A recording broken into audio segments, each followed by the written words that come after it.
welcome to the Spawn Chunks, episode number 59 for Tuesday, October 1st, 2019.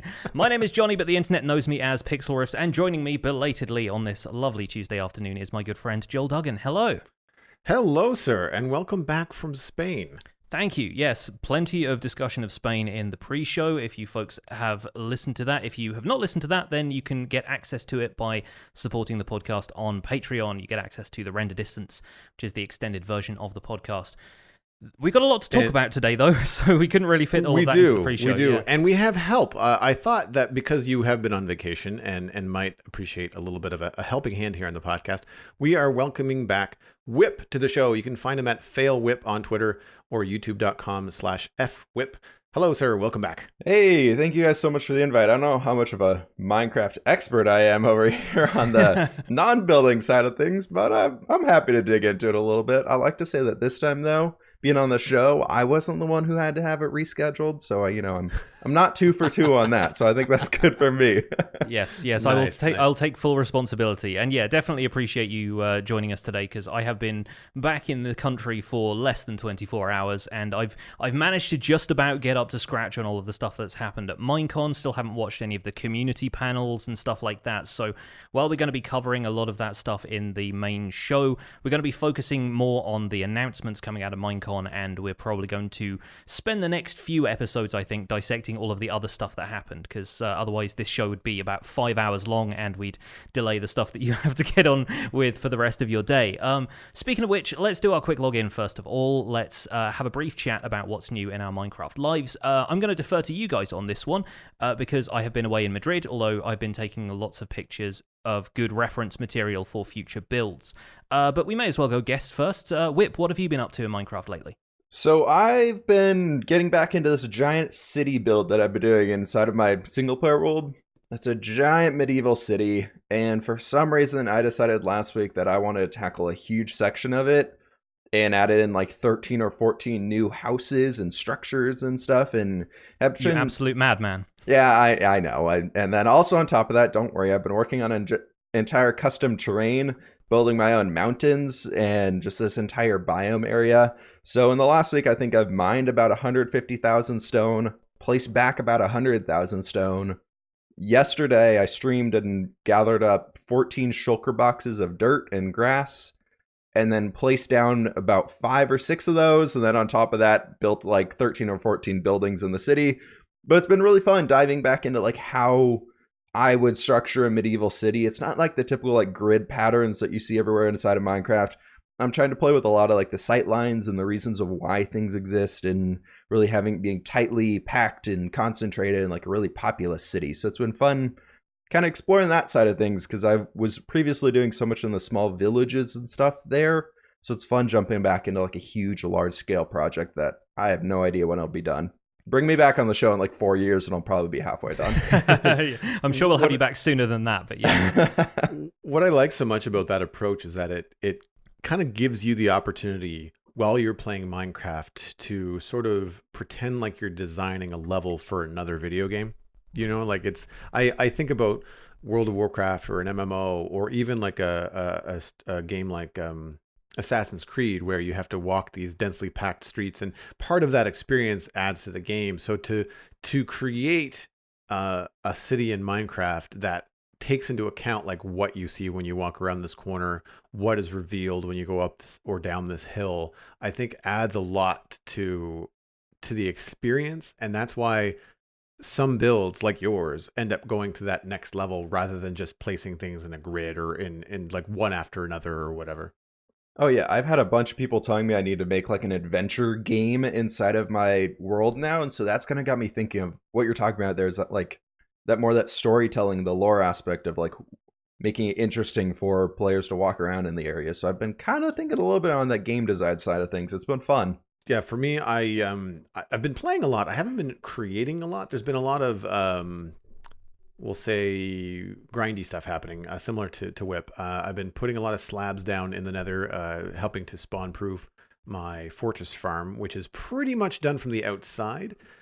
Did some aesthetic stuff. I can't remember if I did that before the last episode or not, but we've got like lava pipes and it looks like the whole thing is being powered by lava now. So there's a bit of a RP thing happening with the Wither Fortress farm, which is cool. But then I wanted a break from it. Like I'm starting to get to this point with this large farm where I'm kind of itching to start new things. Like my creative mind wants to stretch a little bit. And so the tunnel that leads to this thing, which I've been traveling a lot lately, is like day one Minecraft, netherrack, and cobblestone. And so I decided, okay, this is gonna go. And so I made a bunch of decisions design wise. I kind of designed from the hip, which I don't normally do. Normally I have a better idea of what I want to do before I stream, but this was like I'm going to place 6 blocks. I'm going to back up and think about it. And I'm going to talk to the chat and see what they think. And we're just kind of like designing it together. I ultimately made all the decisions, but it was still a really fun process to kind of like discover what blocks. And I don't know about you guys, but I find that whenever I go down a design path and I'm trying to be frugal and sensible, ultimately what ends up looking the best is also the most expensive and hardest thing to gather in the game. So yes.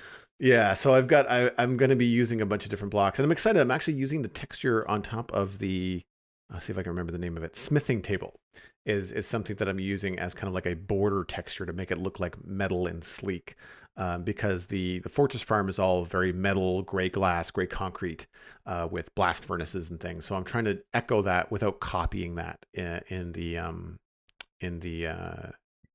tunnel that leads up to it. Another good one to use is the bottom of the grindstone.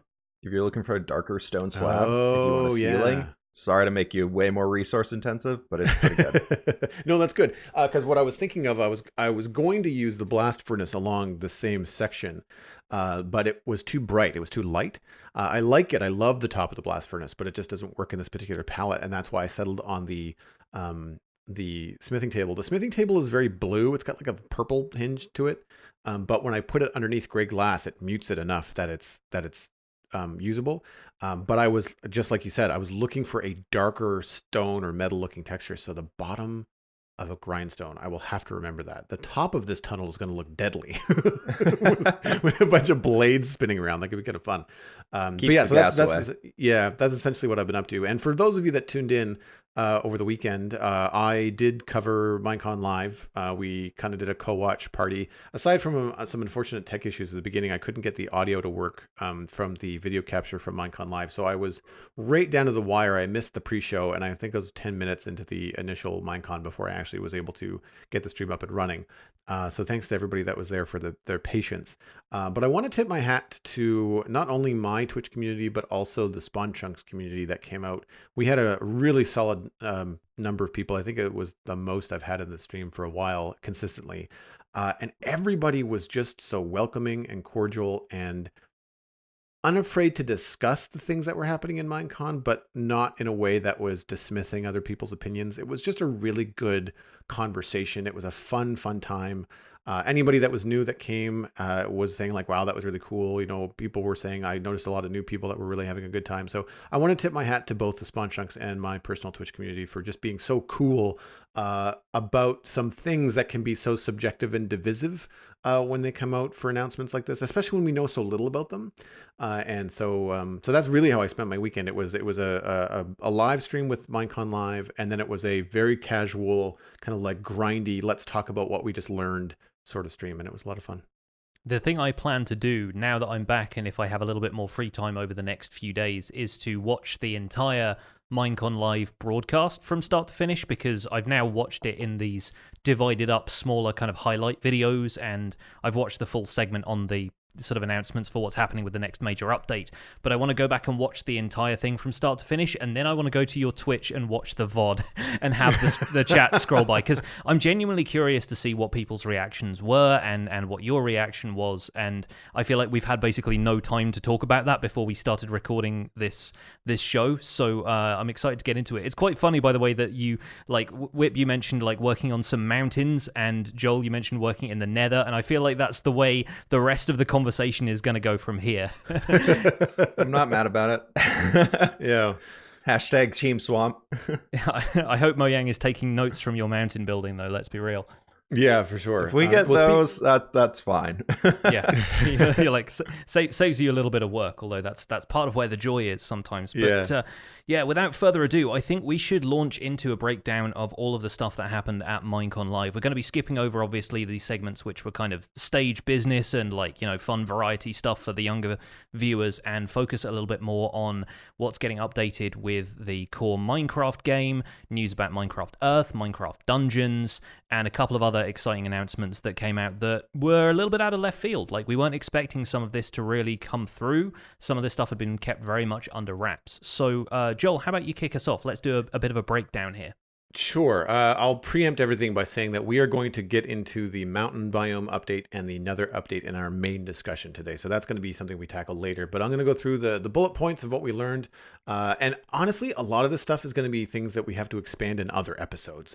Because there was quite a lot going on. But Minecon Live is available to watch in its entirety, as well as smaller cuts and highlight videos on the Minecraft YouTube channel. I'm going to link to as many of those as I can in the show notes. For those of you that don't know, thespawnchunks.com, I publish the show notes for the episode every week. So we have links to all the things that we talked about. So if you are listening to the show and you're like, I really want to seek that out or bookmark that, thespawnchunks.com. It's a great way to kind of get the Cole's notes on what's going on. So updates to Minecraft. Mountains won the biome update vote. The next major update to Minecraft will be the Nether update.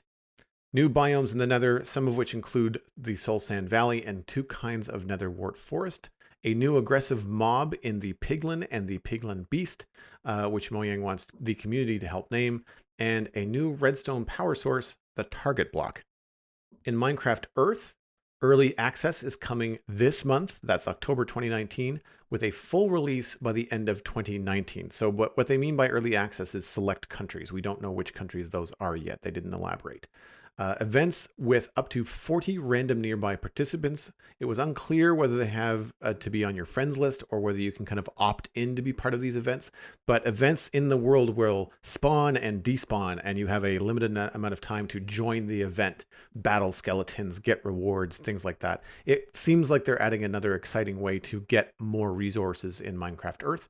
Yeah, if I can cut in here for a second, I think they've referred to these previously as adventures. I think that was the term they used, the kind of brand term for it. I'm not 100% on this, and I haven't really watched any segment of Minecon Live that was dedicated to it. I just watched the sort of brief YouTube trailer kind of video that they put out, so I don't have much context there. But I've heard a few of the devs and Mojang employees and people talking about how they were excited for the adventures feature of Minecraft Earth. I think that's what that is.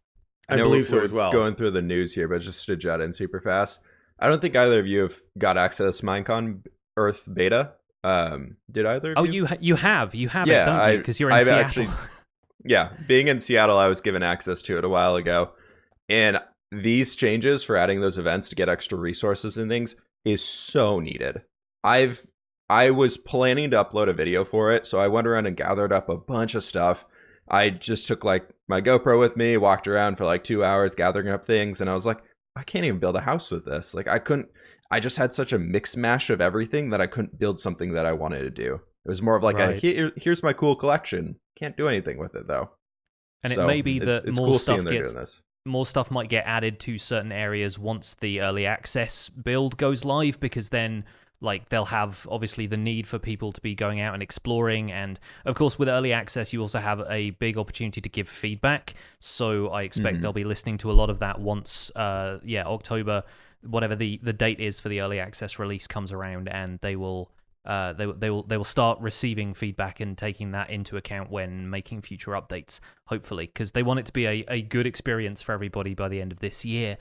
That's looking pretty promising. All right, let's roll on before we get too distracted and sidelined here. One of the things I did note was really cool and answered about Minecraft Earth is that it's using OpenStreetMaps. And they may have mentioned this before, but this is the first time it really sunk in with me, because people were asking about where the population of players are going to be, where are you going to have access to Minecraft Earth? And the answer is everywhere where there's people. So with OpenStreetMaps, it really opens up the entire planet to potential. But where you're going to see Minecraft Earth and access to Minecraft Earth is where people live. Yeah, I And can think actually that was confirm that one is very true. When I was given access to living in Seattle, I was on vacation down in the middle of nowhere in Arizona, and it worked completely fine. I barely had cell service, but there were Minecraft collectibles around. nice. That's awesome. With Minecraft Dungeons, there is a release and reveal of the 2-minute cinematic intro, which explains the origin of the Arch Illager. Lots of gameplay, lots of co-op gameplay footage, including some voiceover during the gameplay by one of the devs. There's plenty of tidbits and stuff that we're going to have to address in another episode because it's going to need some dissecting. But we'll have a link to the highlight video there for Minecraft Dungeons in the show notes. Minecraft Festival was announced. That is September 25th to 27th, 2020 in Orlando, Florida. You can go to minecraftfestival.com. This is going to include exhibits, inclusive gameplay, tournaments, live entertainment, exclusive merchandise, panels, and opportunities to meet your favorite content creators and developers. Minecon Live 2020 will be broadcast live from Minecraft Festival. That was not clear to me in the original Minecon Live presentation, but the website for Minecraft Festival has elaborated a little bit, as well as this post that we're going to have linked in the show notes, which is everything announced at Minecon Live 2019. This is going to be a link to an article on minecraft.net. Excuse me, yet another announcement. Minecraft Builders and Biomes, the board game, which was developed in collaboration with Ravenburger, available later this year, 2019, presumably in time for Christmas. The rules have been pre-published on BoardGameGeek.com. We'll have a link to that in the show notes, along with a tweet from Mark Watson. Download the PDF and get to know how to play the game before all of your friends and when the game becomes available. I have seen precious little about this. They really only gave kind of like a quick little cameo during Minecon Live, but I'm very curious to see a little bit more about this. So we'll have, again, links to that in the show notes. And I'm sure that when this becomes available, we will be deep diving a little bit more here on the Spawn Chunks. I have already pre-ordered the game. Nice. I quite like playing board games. I've got a couple of friends who come over and play board games regularly. I'm like, even though it's a Minecraft thing and my friends are just going to roll their eyes a little bit, I want to see how this game plays. And it's worth noting that to download the PDF for the rules and stuff, you do have to have an account on the Board Game Geek website. It's a free account, obviously, so no harm done there. It's like signing up for a forum account, really. But yeah, if anybody wants to get ahead of the game, then give it a look. Minecraft Realms Plus for Bedrock Edition was announced, so some excellent news for people playing Bedrock. The new subscription combines Realms with Marketplace content. 10-player Realms now have access to a catalog of Marketplace content, starting with 50 items and bits of content, but adding more over time. What's important here is that no change to the price of the 10-player Realm will occur. It is currently $7.99 a month USD to play a 10-player Realm. That will stay the same. So the difference here, which is a little bit confusing when they made the presentation, is that there are currently 2 tiers of Realms. There's the 2-player and the 10-player. The 10-player is becoming Realms Plus and gets you this extra Minecraft Marketplace content. And if you do not currently have a Realm Plus account, you will get a 30-day free trial to see if you might like to switch up to that level. I really think it's a great addition. It looks like they're giving a lot of love to the multiplayer realm situation for Bedrock. It's a really cool way to get into the subscription model for content for players. Definitely, yeah. And I think if even if you don't have 10 people to play on the realm, it's not like you have to fill up that list. If you are somebody who had a 2-player realm before and you just want easy access to a bunch of the marketplace stuff, it does seem like a pretty good thing. Instead of committing to buying each piece of marketplace content individually, it's more like a kind of subscription to that stuff. So that seems like really good, especially if they continue to switch up the content that's available over time. That's probably a pretty good deal. Worth also noting that Minecraft is part of the Xbox subscription, which is it Play Pass? I can't remember the name of the Xbox Game Pass. Yeah, Game Pass. Thank you. Yeah, so really, it's quite affordable to get a lot of content in Minecraft Bedrock right now. Character creator for Bedrock Edition and Minecraft Earth was touched on a little bit last week here in the show, but they went into a little bit more here on Minecon Live. You can make up to 5 different characters, which will sync back and forth between Minecraft Earth and Minecraft. I'm assuming they mean Bedrock only. They kept on saying Minecraft, but didn't really focus on where that might go. They did for the thumbnail of their YouTube video where they talked about that. It says Bedrock only. on the thumbnail itself, but it doesn't say it anywhere else. Yeah, they did not say that. And when they had the developers on the couch in Minecon Live, they just kept on saying Minecraft, and they weren't saying Bedrock at all, or Yeah. Well, Windows technically, 10. isn't that called Minecraft? And then Yeah, it's Minecraft branding Java wise, Edition. branding wise, Java Edition is its separate thing, and all of the Bedrock stuff is just titled Minecraft on the title screen. So that's probably where they're coming from there. Just kind of keeping it on brand. Yeah, it makes sense. And just me coming from the Java world, it's just kind of like, because we always differentiate here on the show. And that's probably where I was going with that. But one of the things that I thought was interesting is that you can earn clothing and accessories through achievements. So the longer you play in the game, you can have a longer beard or longer hair. You can earn a farmer's plaid shirt. You can earn a little wheat toothpick if you farm enough wheat, like that kind of stuff. I thought that was kind of fun. I really like the idea of, granted, I'm not going to be playing any Bedrock, I don't think, but I will be definitely looking at Minecraft Earth, and I like the idea of making my character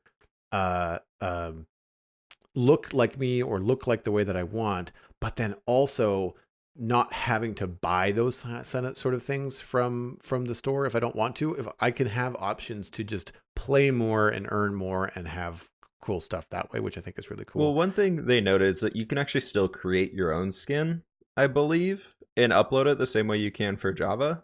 Is that nice? I believe they were saying you can go pixel by pixel if you wanted. I've done that in Bedrock Edition and been able to upload the same skin that I use in Java Edition. It doesn't necessarily work across all platforms, but then I guess if they have a character creator now that's allowing you to edit your skin in-game, this is another feature that I haven't really looked into in detail since I've been back, so I might be wrong here. But if you're right and they have like a pixel by pixel editor as part of this character creator, then there's more opportunities for customizing it there. I think I've not seen a pixel by pixel, and I think the reason for that is because of the public nature of Minecraft Earth and having that character out there and just kind of like skirting the possibility of inappropriate skins. Yeah, I expect so.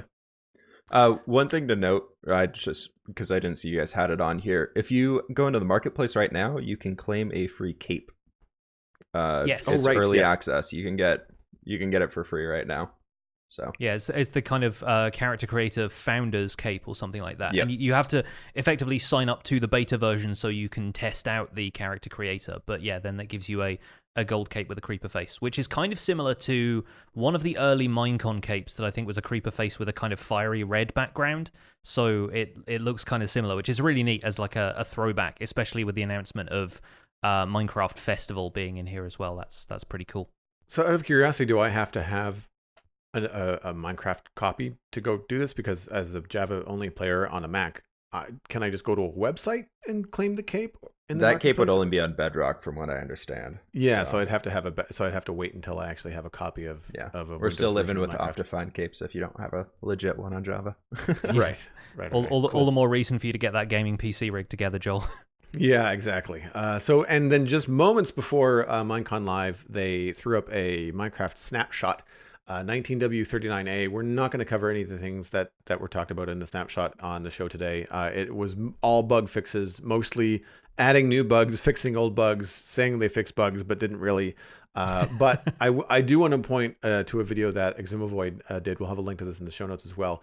He covers everything in detail, shows a lot of what the quirkiness is going on, and explains a lot of it very, very, very well. So between that and the actual snapshot article that was on Minecraft.net, you can go take a look and see what's going on.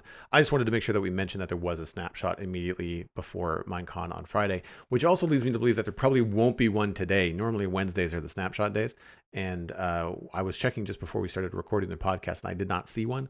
So I would imagine if we get a snapshot at all this week, it won't be until later. My guess would be probably, given Minecon Live happened this weekend, we won't get a snapshot at all. But that's about it for the news. So for me, the two things that I thought were really kind of stand out in terms of the news that they brought, Minecraft Earth, to me, looks even more appealing than it did before. I was curious and optimistic about Minecraft Earth. In a lot of ways, previous footage felt shaky to me. It didn't feel as clean or as, I guess, finished as I thought it should be with all these presentations. However, I don't know how they were capturing the footage or communicating it to the stream for Minecon Live, but it looks solid. Stuff does not look like it's floating around. The cameras and the views don't look shaky at all. It just looks really, really cool. And to have the number of players they had on stage, I think it was 3, all doing this adventure, or that was happening, with they were battling skeletons and solving a puzzle and doing all this kind of stuff. It really looked like it was part of the stage.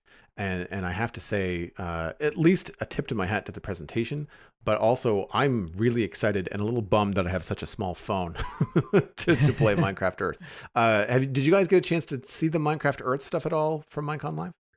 I have not. I'll defer to Whip on this one, especially I feel kind of remiss that we haven't had you on the show sooner, considering that I think I saw on Twitter that you had access to Minecraft Earth, and for whatever reason I just didn't put 2 and 2 together and be like, we should have you on the podcast to talk about that. So if you want to have some input on anything you saw from Minecon Live, but also your own experience of Minecraft Earth right now, yeah, that'd totally be great.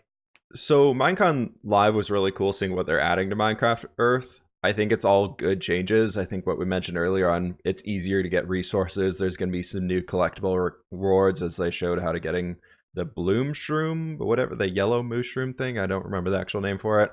The one with like dandelions on it. Yeah. Yeah.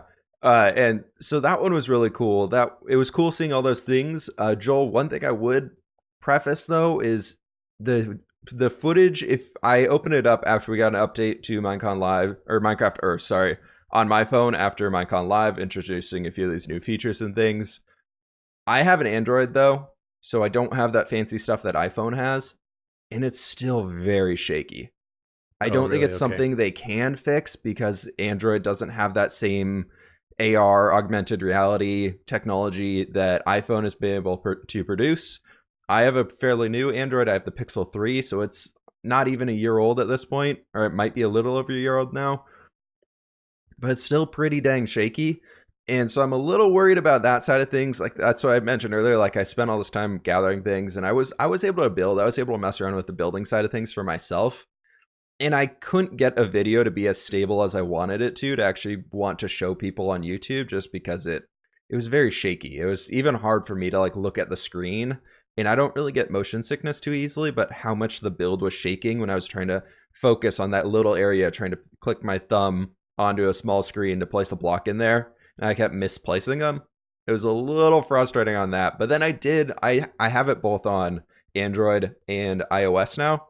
So I borrowed my girlfriend's phone for a little bit and downloaded it on there on the iPhone, and it was a million times better. So unfortunately, I think it's going to be one of those games that on the iPhone is really, really solid. Android is a little lacking behind. It just needs to catch up with the technology of it.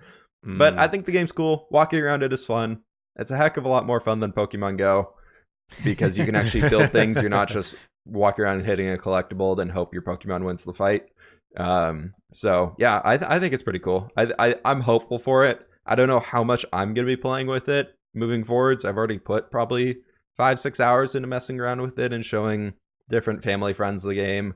I will say though, I did show a few of my girlfriend's younger cousins who are like 7 and 9 the game, and they were obsessed with it. They kept stealing my phone out of my pocket while we were hanging out, so they could open up Minecon Live or Minecraft Earth. Sorry, too many names. And see if there are any collectibles around, and see if they could build something funny sitting on the kitchen table while we were waiting for dinner to be cooked or something like that. They absolutely loved the game.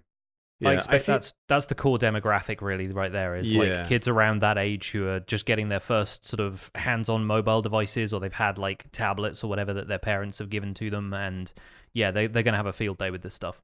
Oh, totally. I see myself building more on like my kitchen table and then going and placing it out somewhere, rather than going and trying to use my phone on the go. I mean, I do have an iPhone, but it's an older model.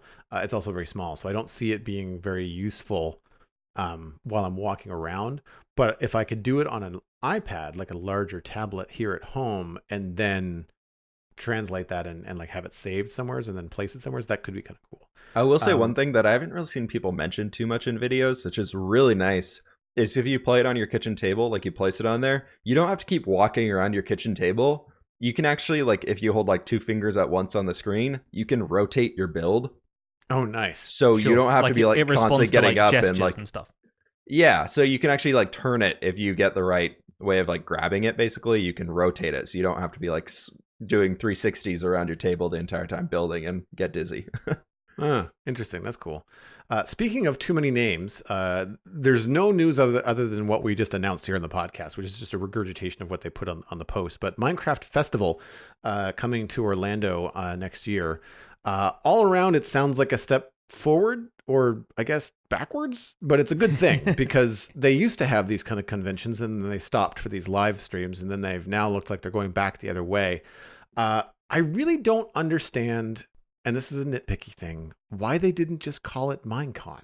Again, the Minecon name has transferred over to this live stream, and now they're like, we're having a thing, and it's called Minecraft Festival now, because the branding didn't get any more confusing at this point. Well, it would Why be not pretty Minecon easy. Festival? Yeah, but it would be really easy to say like, well, Minecon is the 4-day or 3-day event. Minecon Live is the 90 to 120 minute show that happens from Minecon. Like, I don't understand why that would be so confusing. I don't understand why they've gone so far now as to say that Minecraft Earth and then Minecraft Live and then now it's Minecon Live and then it's Minecraft Festival. Like, you're confusing everyone. Yeah. And I mean, in your head, you know what's what. It's when you go to say it out loud and you're just kind of like, what is it again? Like, we've done it. We've done it several times throughout this podcast already. Just like Exactly. around the names. I think I've done most of them. But it is a little bit like they're playing musical chairs at the whoever does the branding for these things, and like we're just kind of removing a chair each time and seeing what words we've got left to describe something. But I see your point, Joel, definitely, and I think we'll probably get used to these things, especially if they persist year on year. It's just that lately things have been in a state of change. We had a physical Minecon for a while, then Minecon is this live stream, and now they called that Minecon Earth, and then they call it Minecon Live, and now they have Minecraft Earth. And yeah, everything is just kind of in a state of change right now. If they hold on to this branding for the next few years, we're not going to be having this problem. I think it's just right now everything is still changing, and they're still coming out with these new products and branding them. And I think, at that point, we're going to have people who have joined the Minecraft community now when all of this stuff is fresh and new. And then a few years on, they're going to be like, well, I don't know why anyone was having any trouble with the names. Like, it's all perfectly logical at that point. Yeah, I just like at the moment it just seems convoluted. What's nice about Minecraft Festival, to focus on the positive, which is of course is that by the time September 2020 comes around, not only will we have Minecraft Earth, which is coming out very soon, we will also have the full release of Minecraft Dungeons, which is going to be out by then too. So Minecraft Festival is going to be more than just Minecraft. It's going to have 3 games. Plus, all this other content as well to talk about. So I'm looking forward to seeing how that unfolds and what kind of stuff is going to go on there.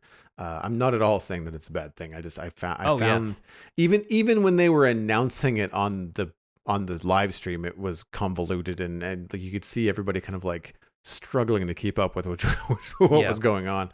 Personally, I am absolutely thrilled that I have the opportunity to attend a live Minecraft event now. And I went to the 2017 watch party in London, which was for the first Minecon Earth live stream, and that was cool and all, but it seemed very kind of ambiguously advertised at first. It looked like it was just going to be a Skywars tournament and stuff like that, and there was a lot of other stuff going on, but it felt very kind of low attendance. So the fact they've come out of the gate, announced it a year ahead of time and said, yes, we're going to do a physical event next year. It's going to be a festival. It's going to be a 3-day kind of thing like it was in previous years.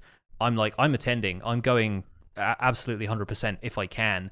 Definitely as an attendee, if not, figuring out some way that I can be on a panel or something like that. I'd love to talk to some people and see what we can cook up. But I would love to go, and I think I'm going to make plans for that. I'm going to put that in the diary, as it were, because I missed out on the opportunity to attend one of the last physical Minecons that was in my neck of the woods. Like, they had Minecon in London. Basically the year I started playing, more or less, or maybe like just the kind of the year after, maybe in 2015, I think that was. And I had only been playing Minecraft on PC for about 6 months at that point. I didn't have the money to attend. A bunch of my friends did. A bunch of the people from the Decidedly Vanilla server at the time some of them came over from the US and were attending, and we got to meet up outside, but I didn't get to go in and attend the event. So it's really cool to hear that they're bringing stuff like that back, and it's definitely something I'd like to go to. How about you guys? Do you think you'll be turning up? I would love to. If I have the ability to. I'll get to meet you guys there, hopefully. Well, that's the thing, right? I mean, for me to predict that far ahead, I'd definitely be interested in going. It's just a matter of whether it's feasible. Sure, yeah. Of course, and Orlando is obviously an easy location for folks to get to if they're in the States. Relatively speaking, the States is a big country, but yeah, like it's going to be a case of of traveling there internationally for some of the rest of us. And yeah, I feel like I can make it, and there's definitely a few people I've been talking to already behind the scenes who've been like, yes, we need to like meet up and do a thing, and just if not, just have some kind of informal meetup where everybody gets to come and hang out. Because I know the folks from Hermitcraft did a meetup after Minecon, this like last Minecon stream in Nashville, I believe, because they were still around from having recorded their community panel. And I think Joe Hills turned up to that as well, even though he wasn't on the panel. He's local to that area, and so yeah, there was an opportunity to do that. And they're already talking about like, we're going to be at Minecraft Festival. We'll probably have a panel if they accept us, and if not, it's basically going to be Hermitcraft Con. So yeah, we'll see how right all that next goes. door.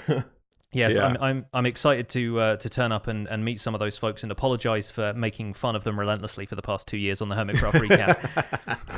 But breaking down my thoughts about the rest of the stuff before we move on to the main discussion, which, as we've mentioned, is going to be about the biome vote, mountains, and the Nether update. Obviously, with the snapshot, I'm way less interested in the snapshots at this point because they're all just bug fixes and stuff, so we'll gloss over that. I'm still very excited to get my hands on Minecraft Earth and Minecraft Dungeons. My wife actually got back into Pokemon Go while we were in Madrid, and I kind of wish I'd been able to explore with Minecraft Earth, because I'm not really interested in Pokemon Go anymore, and Minecraft Earth seems like the next logical step for me. And while I was having a great time there, it would also be kind of cool just to check in and see if anybody else in the area had it and what the gameplay was like. But I'm still waiting patiently for that.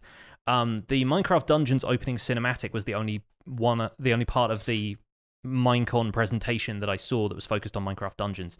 And it's very fun. I like the animation. I like the fact that we get a little bit of story, and the Arch Illager is kind of presented as a sympathetic character at first, but then it hints towards this arc that he, becomes the kind of ruler, the overlord, after acquiring an item called the Orb of Dominance, which is a cube, because of course it's Minecraft, which I thought was a really good joke. I thought it landed quite well, the fact that it's like the Orb of Dominance, and then it pans over and you just see this floating cube, and you're like, well, that's not an orb, is it? Yeah, that went way over my head. I'm living in Minecraft too much.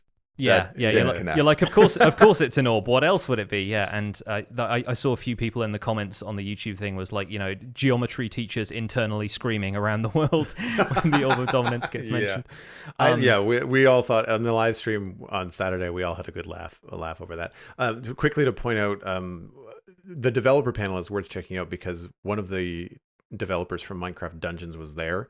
Great. And it's the first time that we've heard them say that Minecraft Dungeons will get updates in the same way that Minecraft gets updates. So after you buy the initial game, there's going to be more content coming later. Obviously, without the game even being out, they didn't get into specifics, but the gameplay footage from Minecon Live is worth looking up because it's the combination of watching two of the hosts who don't speak, they just play Minecraft Dungeons, and then you have, I don't remember his name, he was the guy doing the biome update votes, the news guy, Vubui, probably. Yeah and guy then and then another developer from Minecraft Dungeons, I think he might have even been the lead, was next to him and doing like sports color commentary over what was they were like on screen. shoutcasting the Dungeons gameplay. That's super cool. But knowledgeable. It wasn't fluffy. It was all like, what was that? That was incredible. And then the developer goes, oh, that was a blah, blah, blah, blah. And I mean, it was either like an icon or a weapon or an armor or this does that. I mean, so much was dropped in that like 10-minute presentation that it's worth a whole episode on the Spawn Chunks. But so it's really worth checking out. There's so much from this weekend. Excellent. Yeah. Aside from that, like I said, I pre-ordered Builders and Biomes, the board game. I have no idea how gameplay works based on the trailer. The trailer is very much like a kind of a fun fantasy kind of thing where the players are turning over these tiles and bits in the room around them are changing and stuff is falling on them from the ceiling, and obviously that's not going to happen when you play it, but I like the aesthetic, and I'm hoping it's going to be an improvement on the card game that they've released previously, which has always seemed somewhat lackluster to me. But I think this seems like something that I know Mark Watson said on Twitter that he's had a lot of involvement with, and so I'm actually kind of excited to see if we can get him on the show to talk a little bit more about it now that it's available for pre-order and is coming out in November. So that's going to be pretty cool. To me, it looks like a combination of a couple of games I've played. The mechanic of turning tiles over to explore the world is kind of a bit like Forbidden Island or Forbidden Desert, which are two kind of similar games like that. You're looking for artifacts and things. And then it sort of looks a little bit like Jenga. It's got this giant sort of grass block that's assembled out of different cubes of material. And I'm not sure what the significance of those is, but it's got these very tactile components to it, which I think make for a good board game, especially when it's got the feeling of being able to change everything the way Minecraft itself does. If they're working components of the kind of gameplay philosophy of Minecraft into something like a board game and making the board game experience feel a little bit more like something like an interactive Minecraft world, then that's really good game design. So hoping, fingers crossed, that that's going to be a fun experience for everybody. Before we move on, Whip, do you have any final thoughts on the smattering of news?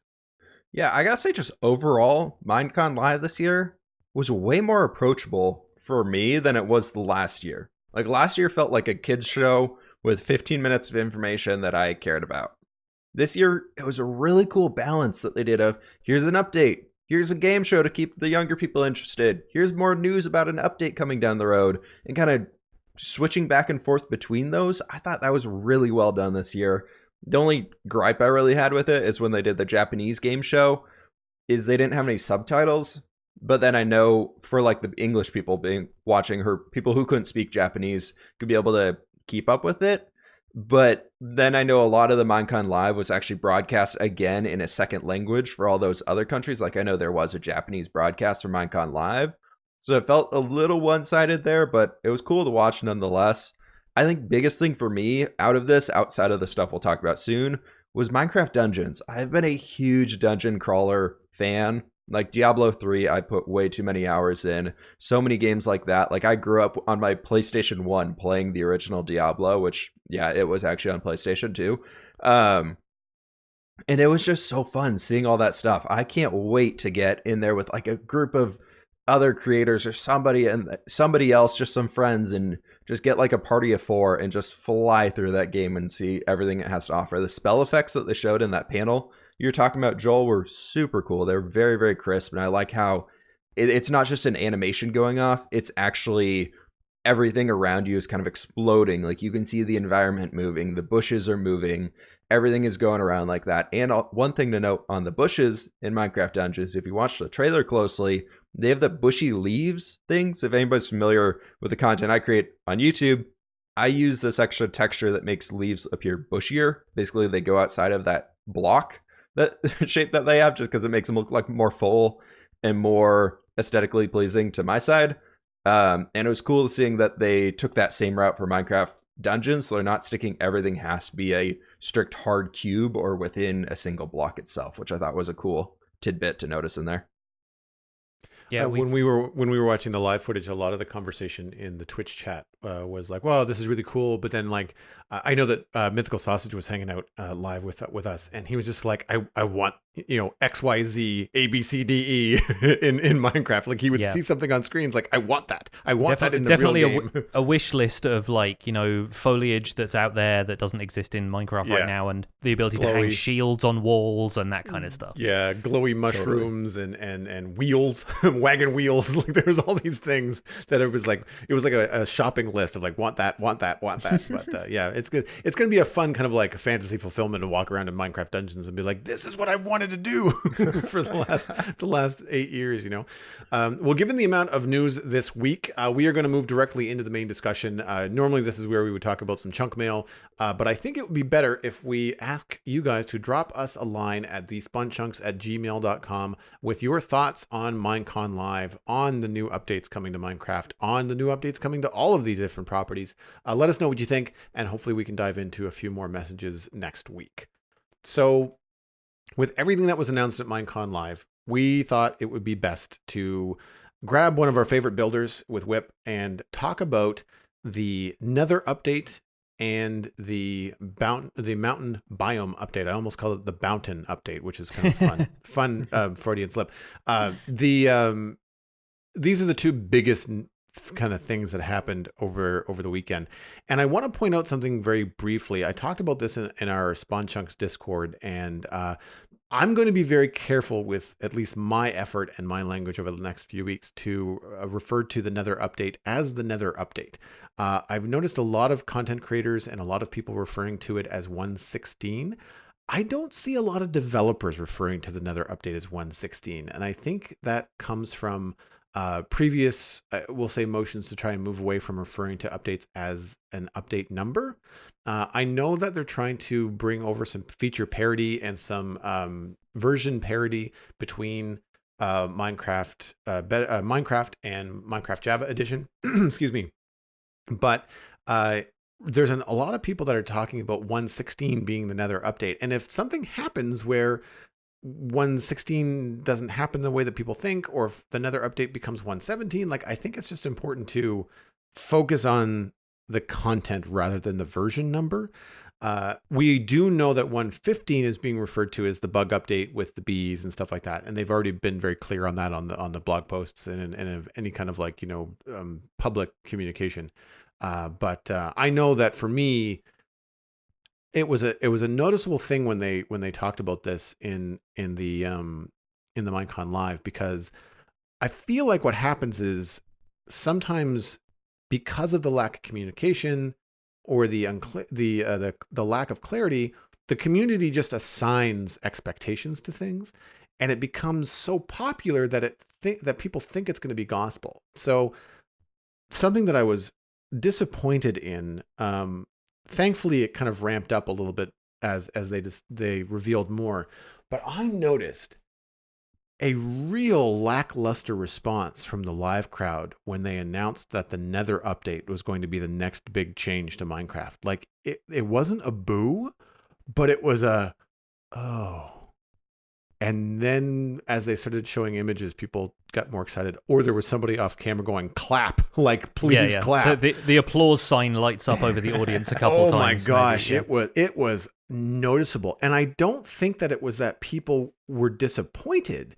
It's that the community just had so much fervor going into this, expecting either a cave update or something else, that they were just not expecting the Nether update. And I don't want to say that, I don't want to sound negative too much, but, like, I really had a problem with that. I was like, this is the biggest cave in the game that they're updating a huge part of the Nether. Well, all of it, really. So I want to caution people going forward to just, like, not perpetuate stuff that you don't know is going to happen. And I know that our community is really good about balanced conversations, and I know I see them elsewhere as well. But I was really disappointed that, like, this massive update where people are putting a lot of effort into received such a ho-hum response from the crowd initially. And I'm hoping, as we learn more about the Nether update, that people get more excited about it, because I am thrilled. I don't know about you guys, but once we started seeing photos and stuff like that and videos on the live stream, I really started to get excited. So fWhip, I know that as someone that does a lot of building in the overworld, I'm curious, how do you feel about the Nether update? That's actually what I was just thinking about. Is I feel like a lot of people in Minecraft, like, the Nether is there to get blaze powder or blaze rods for brewing and all those things, and to get wither skeleton skulls right now. Like, outside of that, you don't really go to the Nether much unless you need Nether brick. Like, there's not too much to do in there. And I feel like, for me personally, Pixlers, you probably noticed this as well, but as a content creator, building in the Nether, those videos typically do pretty poorly if you're trying to, like, show off a cool Nether build or something like that. So that, for me personally, that's the reason why I haven't really built into the Nether, is because my community has very clearly told me that they don't really care to see builds there. But it's something that I actually really want to do. I think it's so cool. And all the new blocks that they're adding, everything that's new coming to it, I think is going to be really, really exciting. I hope the community kind of moves away from this vibe of you can only build in the overworld, and then the nether is just your nether tunnel to get around, and the end is there just for like some EXP farms and ender pearls. Or you fly out to an end island, create like a sheep farm, or turn into something out there, kind of like what Exuma does in a lot of the Hermitcraft farms he makes. So I'm excited for it. I think it's going to be pretty cool. I'm really excited for all of the new things they're adding. The forests are very, very cool. I'm hoping that we see some footage soon of, I don't really know what the tree trunks are, if it's a wood type or not. So if that means we get like all of the wood variants, I think that'd be really cool to have like some nether themed doors. Is kind of a cool idea to me. I think that'd be really fun for building. So I don't know. I'm looking forward to it a lot though. Yeah, I kind of wonder if because they're called Netherwart forests, and because of the structure of Netherwart and its relationship to stuff like mushrooms, I kind of wonder if those are not necessarily like wood types, but more like mushroom stem. And I don't know, because it could be an opportunity to introduce a whole new category of material. Obviously, wood has its real-world counterpart. Like, we've been building stuff out of wood as humans since the beginning of time. So it's kind of interesting that they have a fantasy realm in terms of the Nether. They can more or less do what they want with it. So it could even be that it's a material that maybe acts like wood, in that you can craft interesting stuff and furniture and doors and stuff with it, but it might not even be wood at all. It might be that you're making doors out of some sort of weird fungus at that point. But if, like you said, if you can break it down as a crafting material and use it to make stuff, super fun. They didn't really mention anything about the materials that go into that place, other than there's a couple of neat little flora and fauna kind of things going on. And from what we've seen, obviously the red Netherwart forest uses the existing Netherwart block. The blue Netherwart forest stood out to me as the highlight, because that's just such a crazy contrast to the red and orange nether that we are used to, the lava and netherrack being everywhere, and that looked luminescent. It was kind of like suddenly we're in the sort of deep sea territory of everything being kind of bioluminescent, and it's almost like a cyberpunk sort of aesthetic, and maybe that's just been on my mind lately, but it's that kind of neon blue contrasting with that dark red. Looks really great. Also, to your point about Nether videos being less well received on YouTube, I think a lot of the time it is just because the Nether color palette is very dark, and the lighting in the Nether is typically very dark compared to the overworld where you have bright sunshine all the time. So a lot of videos from the Nether tend to not be as watchable because video compression ruins them, or because there are repeating textures and stuff like that, or because players don't light stuff up in the Nether as meticulously as they do the overworld, because it makes less difference to mob spawning. And so I think that might be the reason why Nether videos aren't as interesting. And you get much brighter landscapes occurring if you have these blue Netherwart forests. And the Soul Sand Valleys, maybe not so much, although the biome-specific blue fog and the blue fire that you get is kind of intriguing to me. They mentioned on the stream that blue fire is almost a separate block. I think that's how they described it. At least Jeb had something to say along those lines. And I think it was Agnes that clarified in that it's not necessarily a new block, but it's just that fire, when you light something on fire with your flint and steel, if it's netherrack, for example, it's the red flame, but if it's soul sand, it's the blue flame. Similar to how magma blocks and soul sand operate differently with water, now they operate differently with fire. And so that's super interesting, though. Yes. And I wonder if they can almost add some different functionality to it depending on like whether it's on soul sand or not. I don't know how difficult that would be to code, but if blue fire was treated differently, then maybe it doesn't destroy items, maybe it like flings items out of it or something like that. I feel like if there is already a little bit of that functionality coming into its interaction with water, with soul sand and magma blocks, you have the potential for that to act in the Nether, especially since what they said from the beginning of this Nether update was that they were hoping to make the Nether a little bit more livable. If people wanted to build sustainable bases there, it was going to be better to build it in the Nether at this point, because you would have a food source in the form of these Piglin beasts, which we'll discuss in a second.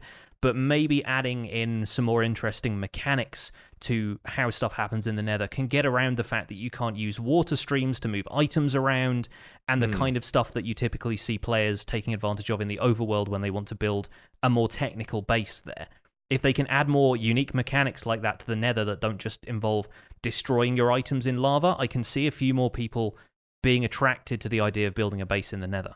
Well, especially if instead of similar to water columns, this just came to my mind. But what if you jump over a blue flame, it shoots you up, like it makes you hover, like or pushes you up, like that could, because that would also have the same kind of mirrored function as bubble columns with water in the overworld, right? Maybe it's fire columns. Yeah, I don't know.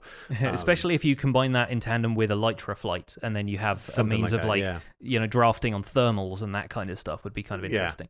Yeah. I mean, that seems more complicated than they kind of hinted at the videos, but yeah, there's a lot of potential there, and something that I think that would be a missed opportunity with the Netherwart forests is if they don't make those trunks craftable, like if they are the same kind of thing as a mushroom stem, I would be pretty disappointed. Like if you're going through all the trouble of adding in this new texture to the game, because really, if it's a cool texture, like don't get me wrong, it looks awesome. It's animated. It has like this, it looks like a magma, it looks like it has veins of fire going through it. But if that's all it is, like if you can just harvest that and then place that elsewhere, that to me is a missed opportunity. I like the idea of either of the points that you and fWhip have brought up, is that if it's either a new wood type and you have a different color wood or a different kind of type of wood that you could then use throughout the different variants, or like you mentioned, Pix, that it's a kind of mushroom block that you can make into other things. But I feel like it should be craftable. It should break down into something else. I don't know what that else is. Maybe it's something brand new that we just don't know about, which would also be very welcome. I don't know. As long as it's not just that trunk block, because really, I can't think of any other places that you'd want to use it other than just reconstructing another wart forest in the overworld. Like it doesn't seem like it has multi-purposes in that particular texture, even though it looks fantastic. I can imagine that being like some sort of elven doorway, Lord of the Rings style, where it's kind of got that creeping vine of blue up the side of it, which kind of brings me to my next thought about it. Is it just biome dependent color again? Is a netherwart block placed in a blue netherwart biome going to turn blue? Is it like leaves in the overworld? Because if not, that brings up the question, what is blue netherwart? And because that doesn't exist yet. So if we're going to be able to craft those blocks, are we going to have access to some sort of blue netherwart, or is it simply going to be that netherwart blocks become like leaves in the overworld that change color depending on which biome they're placed in? Is that the same for these trunk blocks that we've seen, or not? Same with the flora in the area, that they seem to have added a kind of nether grass or kind of vine creeping sort of variant that generates on the floor. There are new mushrooms in some of the videos and screenshots that we have seen. There is a little bit of extra life there that might depend on which biome you place it in, if it changes color or changes any of the properties of it. But they haven't expanded upon any of that thus far. And it may even depend on community feedback how that turns out. But if we have blue netherwart and red netherwart, does that make any difference to potion brewing at that point? There are opportunities for expansion there. I think it's pretty safe to assume they're going to be separate off of that flora stuff that you mentioned with the new grass colors in there. Because if you watch the part of the video where they're covering over the blue forest, there's still grass in there that's that red color. So I think they're going to be their own types of block and not just biome dependent. Otherwise, then I don't know why the grass would be like set in there's only red grass and then there's also blue grass. And then like the trees are the same. So I'm hoping that they're different. I'm hoping that they're different on that one. It would be pretty cool. I had another point, but it's escaping me. So I might bring that up later. Agnes did mention when they were presenting it that there was a lot of new resources. Again, they didn't get into any kind of details as to how many or what they were. They just said like new biomes brings a lot of new resources, and that's what she's really excited about. So I thought, okay, cool. Like I understand that they can't say a lot. Speaking of new resources, one of the other blocks that was in both biomes in the Netherwart forest was the glowstone-like, but it was a different texture. And you could see in the game that there was glowstone off in the distance, and this was very much a different block that was up underneath a lot of the netherwort trees, to kind of lighting that area and making it look very bright. And I wonder whether that's the kind of block that's going to have a full brightness, whether it's going to be dimmer. You know, maybe it's a type of block that gives off some light, but not as much as before. Either way, it's another light source block, which is cool. I don't know if it's that similar to glowstone. I'm not sure how useful it's going to be, but any additional light source blocks that give you a different texture to mess with, I think is a good thing in the game. So I'm looking forward to that too. All right, I remembered what I was going to bring up. Thanks for the light one that got over to me there. One other thing that I noticed is that inside of those videos, if you look at the videos for the particles flying around, inside of those forests, there's a lot of stuff floating around, which kind of looks like it's almost like a pollen or something coming off of the trees.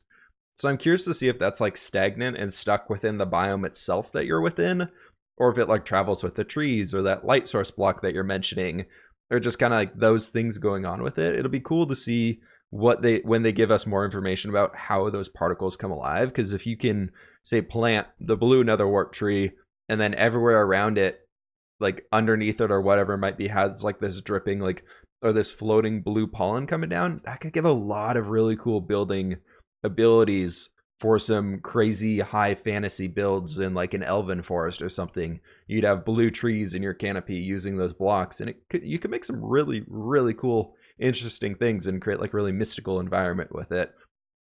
Yeah, I'm not sure whether that's just stuck in, whether that's nether specific or what. I know that the red netherwort forests, the particles float up, and in the blue netherwort forests, the particles float down, which makes me think that they're coming from the netherrack mycelium sort of stuff, as opposed to the trees. That's another thing we haven't quite touched on yet. There is this kind of grassy netherrack variant now for each of these biomes, which carries the kind of biome color. So the blue netherwort forest has a very kind of bluish, yellowish kind of carpet to the entire thing.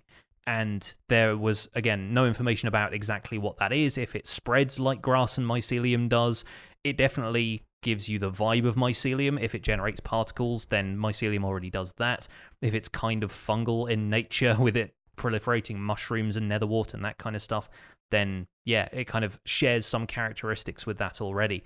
But I'm excited to see what the names of some of this stuff is, because they've given us a couple of ideas, but not necessarily, you know, specifically name-checked everything that's in these screenshots. Leaves it open to community discussion, which is both cool and also a little bit frustrating, because I just want more information at this point. Yeah, no, I agree.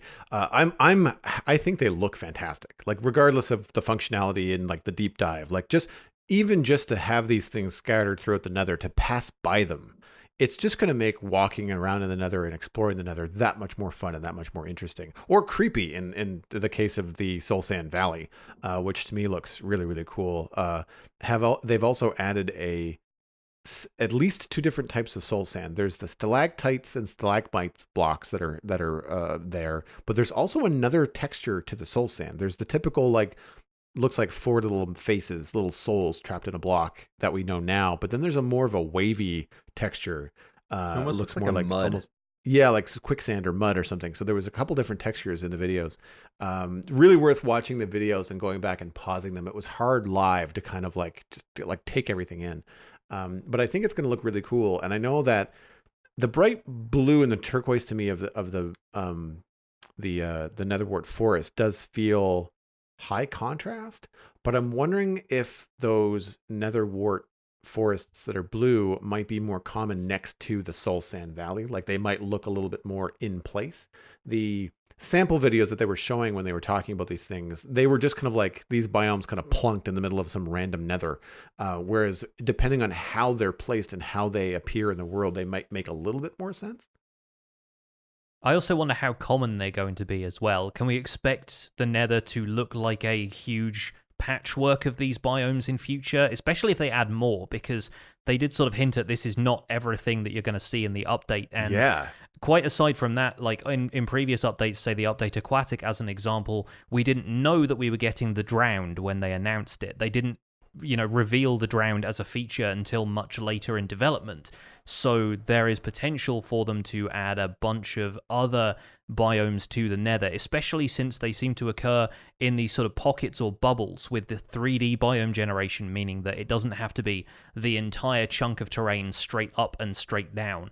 You're not going to have a blue netherwart forest that occurs right at the ceiling of the Nether or right at the floor if it just takes place in a smaller sub-chunk area of space. So that's exciting to me. And if we see more variety of biomes in the Nether, then it's certainly a lot more appealing to build in, which seems to be their whole ethos with the Nether update right now. Yeah. Let's want to move on to the Piglin and the Piglin Beast? Let's talk about those, because they kind of introduced the Piglin Beast first, and as a new hostile mob, and they're looking for a new name for it.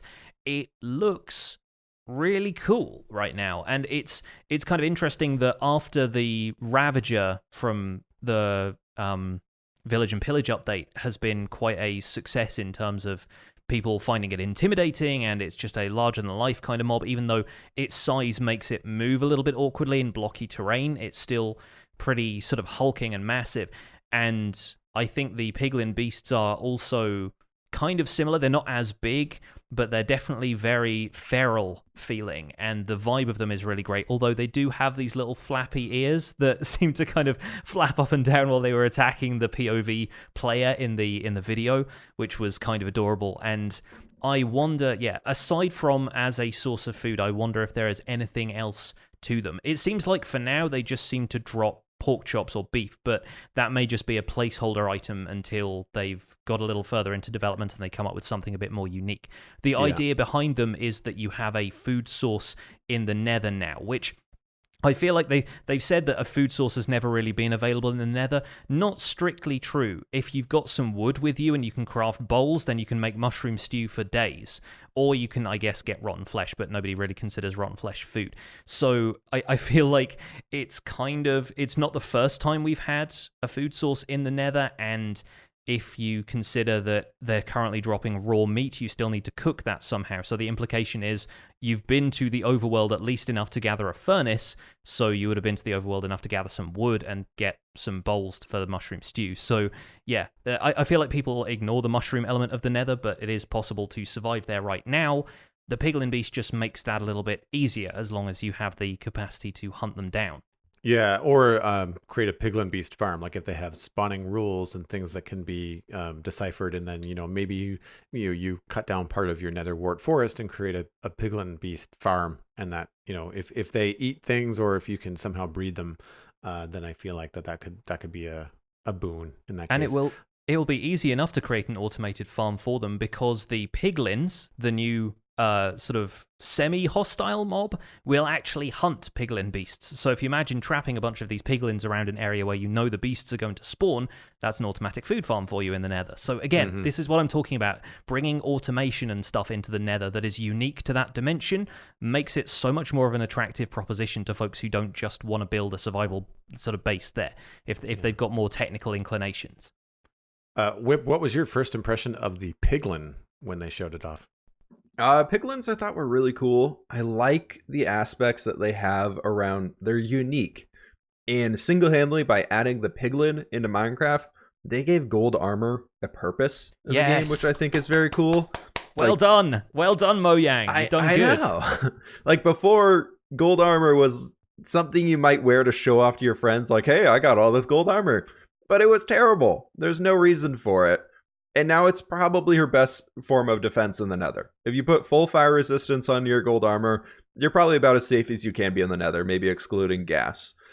But like, it's really cool. I think it's interesting that they're forcing players to not wear an elytra in the Nether now, because the only way to make Piglins not attack you is to have full gold armor on, which includes the chest piece, meaning no elytra. So I like that they're forcing players down to the ground to walk around and experience the world instead of just flying through all the caves, which I think is really good. Granted, you could fly, and as long as you're not going to fly into a rock or a wall or anything like that, you're probably going to stay pretty safe in the air above the Piglins, because they're probably not that great of shots with the crossbows.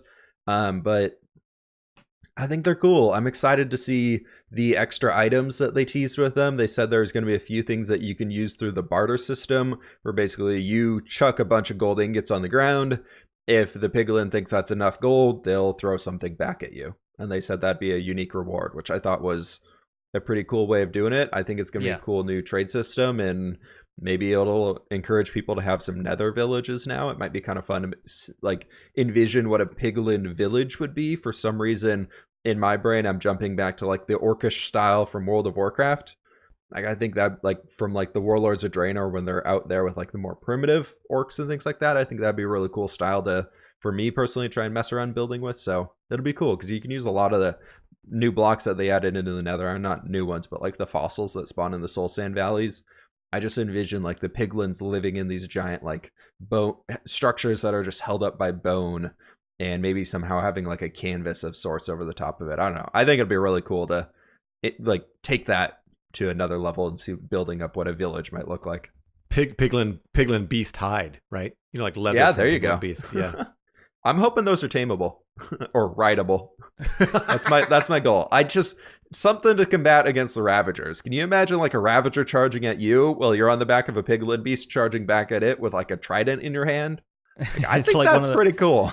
One of those like head-on car collisions you see in movies, just like Ravager versus Piglin. It is a footnote in the Reddit post about the Minecon Live 2019 announcements that there are structures called bastions, which are supposed to be some sort of structure related to the piglin. I didn't hear any of this in the live, the kind of the video I watched where it was them going over the stuff in the Nether update, and maybe there was just too much information coming at me at that point, but it seems like they had structures for piglins planned. Perhaps that got announced a little bit later if it was in like one of the developer panels or something like that. I didn't hear anything about it in the developer panel or in the live show. I mean, granted, I was reading a chat room at the same time, but I don't recall hearing it either. Rewatching the Nether update segment here before the podcast this morning, they didn't mention it at all there. What they do say is that they're more than just adding a new mob, because they asked, I think it was Jens that said, like, he was asked what his favorite part of all these updates is. And he said that it was the new mob, not just because the piglin are a new mob, but because they're adding an entire civilization to the game. And it was confusing the first time that I heard it live on the stream, but in rewatching it, they were clearer, or it was clearer to me that piglin are separate from pigmen, and pigmen are now going to be renamed zombie piglin. So hopefully they're going to get a model update, because zombie pigmen to me feel very dated. I'm not sure why. They just don't feel like they have a very clear texture communication, whereas like zombies and even the new villager updates with the new villager costumes, like it seems like a very clear and clean visual update. And zombie pigmen to me feel very, very old. And so if the zombie pigmen get ears and snouts, and then get an update to their texture to become zombie piglin, I think that's going to be fantastic. Something that's worth noting too is that these new mobs in the piglin and the piglin beast, I don't notice it so much in the Ravager. I guess we have a little bit in the Phantom, but things like cows and sheep and chickens, they don't have a lot of blocks outside of the initial model. Like everything on a cow, with the exception of maybe the ears or the horns, is all flat texture to the model. Whereas the piglins have got floppy ears, and it's not much, but it just adds a little bit more to that, to the character, like to the I say realism. I mean, it's not realism, it's Minecraft, but like just to that feeling of having something move around. And if it's not going to have knees and it's not going to have elbows, then having its ears flop when it walks just adds so much to the spatial, I guess, occupation of that character. And the Yeah. Piglin Beast is the same thing. Having those floppy ears, they're aggressive. They've got tusks, and they're going to headbutt you, probably into lava. FYI, people, be prepared for that. Yeah. But having the floppy ears does make it feel a little bit more alive, as opposed to this blocky thing that just slides towards you and headbutt you. So yeah, I'm looking forward to the new mobs for sure, especially because they mentioned passingly that Piglin collect gold, don't like wither skeletons, and hunt Piglin beasts. We've mentioned the Piglin beasts, but the fact that they don't like wither skeletons and collect gold makes me think that there could be some functionality for the technical players out there that want to create some farms, that want to mess around with these mob behaviors and see what they can do. It looks like there's going to be some potential there. Yes. They will also attack you if you open and then close a chest that is marked as theirs somehow. And I did just go through the Minecraft.net post, and I found, almost as a footnote to one of the paragraphs, it says, "You'll find small fortifications they built in the Nether called bastions." No further information or screenshots or anything like that, so that may have been something that they tacked onto this blog post, having not mentioned it at all in the live show. But that is presumably where you would find chests that belong to these piglins, and those are the kind of things that they'll get hostile at you if you open it up. And apparently they will be hostile to you anyway. They'll just ignore you if you're wearing gold armor at that point. They become neutral if you're wearing gold. So that's just the sign of like, we like you. You're all right. You've got good taste, I guess. And Piglin structures were one of the top suggestions. Japa tweeted a couple days ago, I'll have a link to this thread in the show notes, where he said like, hey, we need ideas for the Nether. Send me some ideas. And so like everybody and their dog chimed in. And a lot of those comments are like, structures, fortifications, like I want temples. I want to see where the Piglin live, and a lot of people were anxious to get that kind of information or suggest that kind of stuff. I believe I saw a tweet from Mythical Sausage that said like Piglin villages, like he wants to see what those look like. And so I thought like it was very cool to see a lot of the community grasping and running with the idea of it being a civilization, not just a new mob. Yes, definitely. One last thing before we move on and talk about the mountain biome. They did mention that they were adding a means to set your spawn point in the Nether as well. Right. Once again, in a quest to make the Nether more of a base environment for players. So that whether that means changes to the functionality of beds currently exploding in the Nether, or just another means to set your spawn point, because beds can now be right-clicked on in the Java snapshots currently to set your spawn point there without actually sleeping. So maybe the first right-click on a bed sets your spawn, the second right-click blows it up because no day-night cycle. I don't know if that's the case, or if they plan to have another type of item that you can use to set your spawn point. It remains to be seen, but excited to see what they're going to do about that, and maybe if the same functionality eventually gets extended to the end, hopefully with a better means of traveling out further in the end as well, there could be a lot more opportunity for players to build in those dimensions. So excited to see what the follow-up to that is. If I was to guess, I would say they're probably just going to remove the whole exploding bed thing, because it's not useful. Right? Yeah, I mean, it's right now it's arguably funny. That's very useful for speedrunners. If they're trying to cater to all sides of the game, that's how speedrunners kill the Ender Dragon, for example. Yeah. Is like 5 bed explosions on the Ender Dragon, and I think it's dead. So, and it's way easier to build a bunch of beds than get full diamond gear to fight the Ender Dragon. And again, speedrunners are quite keen on just playing whatever the fastest version is, and they still play on Minecraft 1.8.9. So, the functionality wouldn't be removed retroactively. They're just like, the Ender Dragon fight is easier and strongholds generate closer. So, unless you're running a specific category that requires you to use the most recent version of the game, I think they're probably just going to go for any percent in whatever edition of the game is fastest. So I don't know if that would necessarily affect the speedrunning community that way, but it is still, like you say, making that functionality less available if anybody really used it as a functionality. Mm-hmm. And we know that they prefer not to remove features from the game. That seems evident in the fact that they plan to keep zombie pigmen more or less the same. They're just changing the name of them and, giving hints as to their lore and origin. But hopefully they don't plan on changing too much about zombie pigmen, because I think a lot of people rely on them for XP and gold farming and stuff right now. It would be a bit of a thorn in the side of the community if they ended up doing anything to change the way zombie pigmen currently work. Their appearance, I would love a change to. because, as Joel says, it makes more sense for them to look like piglins if they're going to be zombie piglins, and right now they don't really look like anything else, which is kind of, it's sort of answering the question at this point, like, if there are zombified versions of this, then what did the original thing look like? And now you've got piglins, you've got the answer to that, which is super cool. Right, we're running low on time here, so let's move on to the mountain biome, which won the biome vote previously discussed on last week's show, I believe, where we were talking about it being a toss-up between Badlands, swamps, and mountains. You can go and listen to that episode or check out the biome vote video if you want to know what the individual features are. The point is, it was a very close race between swamp and mountains. I actually voted for mountains on a beach in Valencia. I knew that Minecon was happening around that time. It was like 7 in the evening at that point, and the sun was going down, and I thought, I'll check Twitter and see how Minecon is doing, maybe get a couple of like sneak previews on what's been announced already. The last vote was going through between swamp and mountains, and I voted mountains, as we kind of declared for mountains in the last episode, and it won. So we are getting goats, mountain goats. We are getting changes to snow. Snow is going to be quote unquote snowier.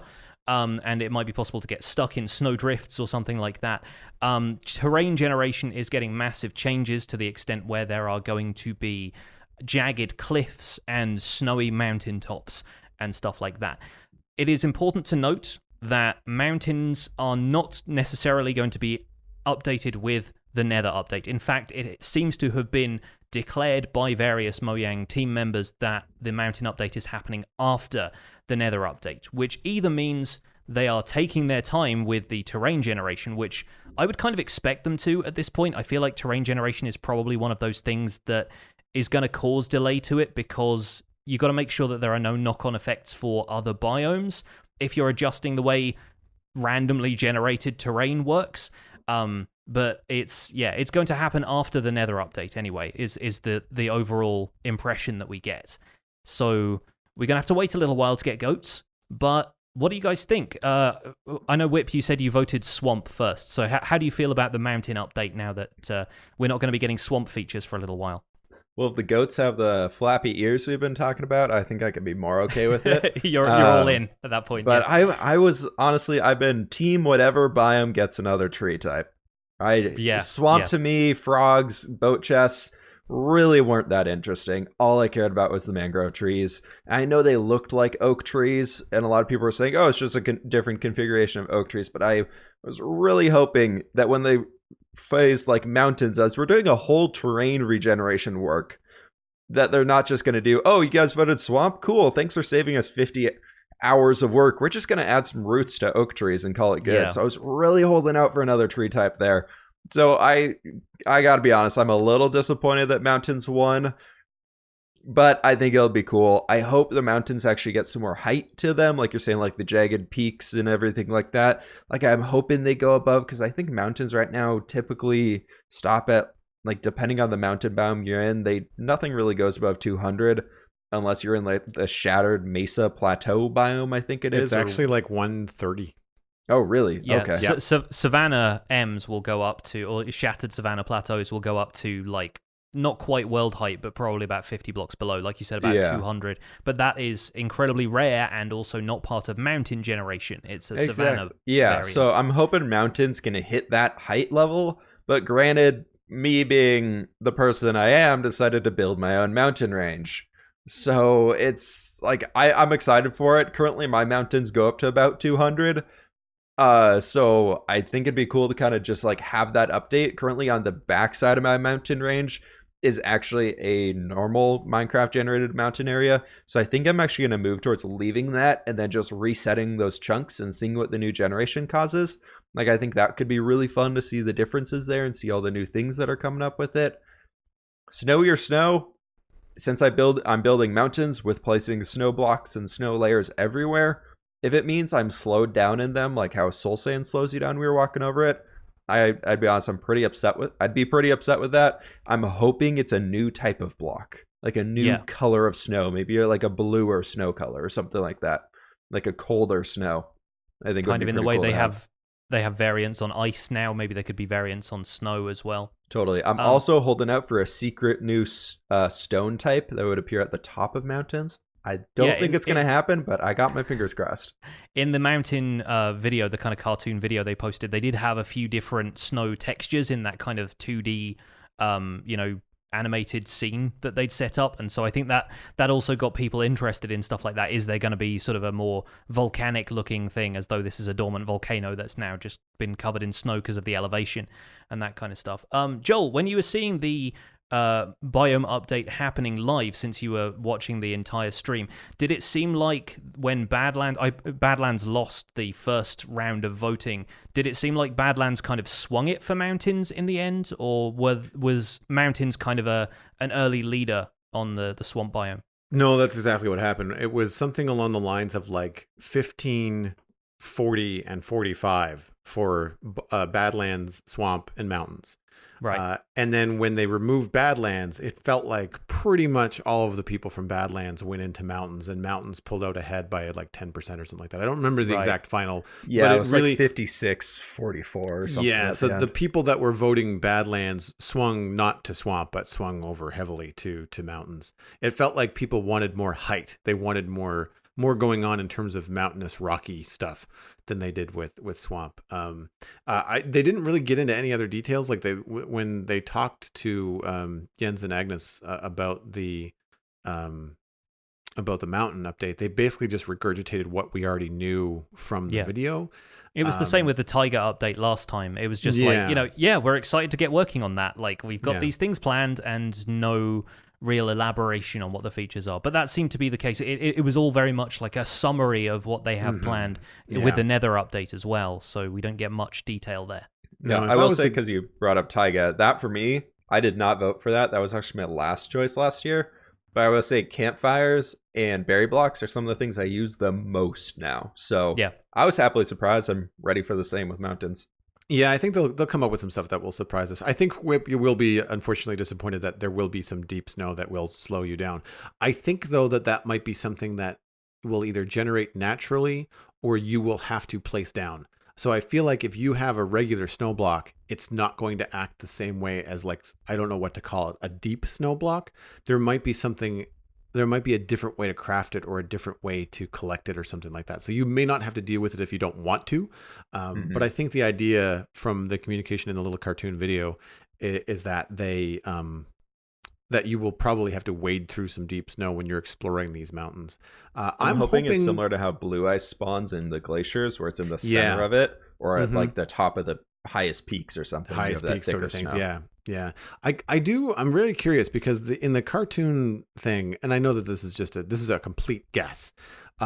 In terms of the Minecraft generation for mountains and how they might address the terrain generation, I hope they go in the route of what I saw in that video. There was some little nods to like old games, like playing Super Mario World and the kind of like mountains that would be in the background. They're really cartoony. They're a little blockish, but there's enough of a design to them that they do feel like mountains. They just feel like a kind of an upside down ice cream cone. I'm thinking about the kind of stuff that you'd see in like Wreck-It Ralph in like in the Candy Chase, Candy Race sort of thing. Like they're mountains, but they've got like a Minecraft spin on them.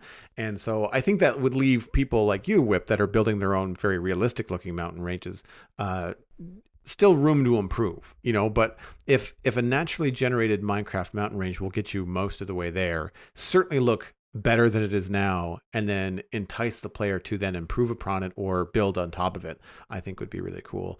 I like the idea of having little flat tops to some of the mountains because it means that you could add like your little temples or like very quickly add some cool, very high builds on top of these already cool looking mountain ranges, which I'm excited for.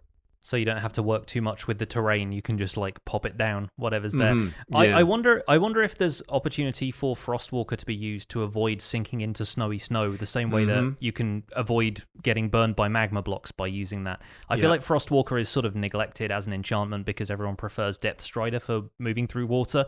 So yeah, potentially that's got a couple of ramifications as well. I also want to echo that I feel like people shouldn't expect mountains to look realistic, especially when they are procedurally generated by the noise map that Minecraft generates whenever you input a seed. I think having realistic looking mountains, or mountains that, recycled certain set piece features, almost like the tops of mountains could be generated structures, would make them look out of place next to other biomes. they still have to have some elements which are generated randomly. Otherwise, you're going to get bored by mountains because everyone is going to look the same, or like after you've seen a few variants, you've seen them all. Whereas part of the joy of Minecraft right now is just the sheer randomness of the terrain and just not knowing what to expect.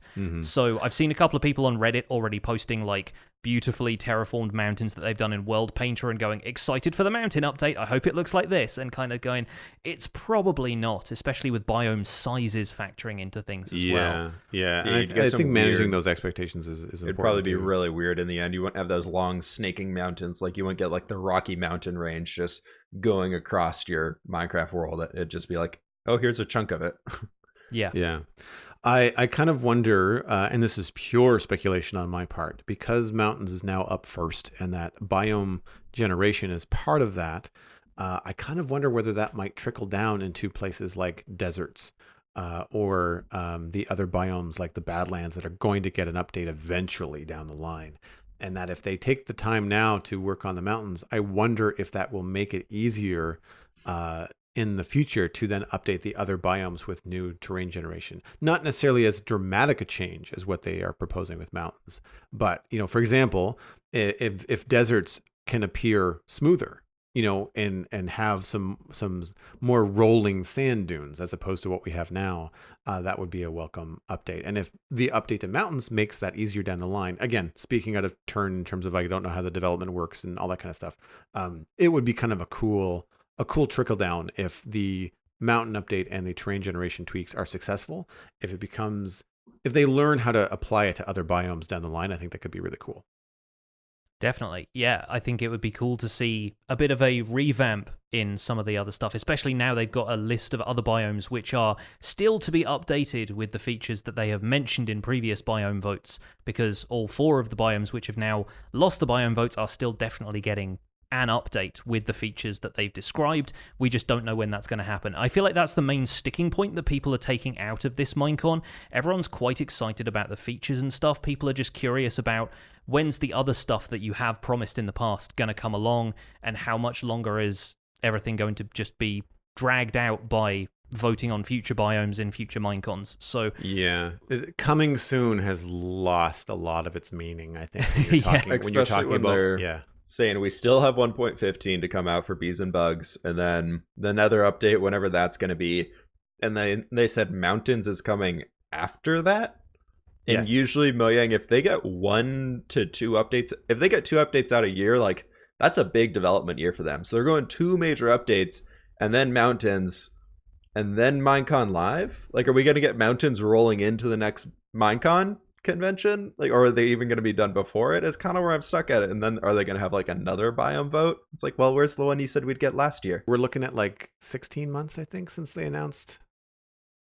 No, more than that. So 12. It's been 12 plus since they announced the changes that not that they announced changes. They said that Desert and Savannah would also get updated along with Taiga, but we're now 12 months since those 2 losers were kind of like, yes, that'll happen eventually, right? And we know that they're not happening before the end of 2019. So we are looking at something along the lines of 16 months.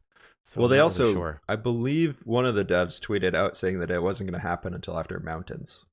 Yes.